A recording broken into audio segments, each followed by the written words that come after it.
যেখানে তৌহিদ সেখানে রিসালাত, যেখানে তৌহিদ সেখানে রিসালাত। এই জন্য আমরা তাকবীরের সময় দেই নারে তাকবীর আল্লাহু আকবার, সাথে সাথে বলি নারে রিসালাত ইয়া রাসূলুল্লাহ।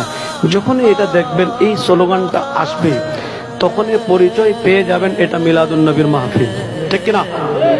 তো বিদায় বক্তব্য আমার বন্ধু উনি দিবেন, যেহেতু ঢাকা থেকে এসেছে। মনিল ভাই সুন্দর সুন্দর কথা বলেছেন।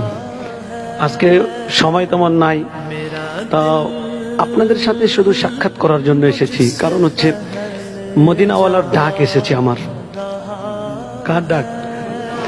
আমি আগামী কালকে আমার মাকে নিয়ে উমরা করতে যাচ্ছি।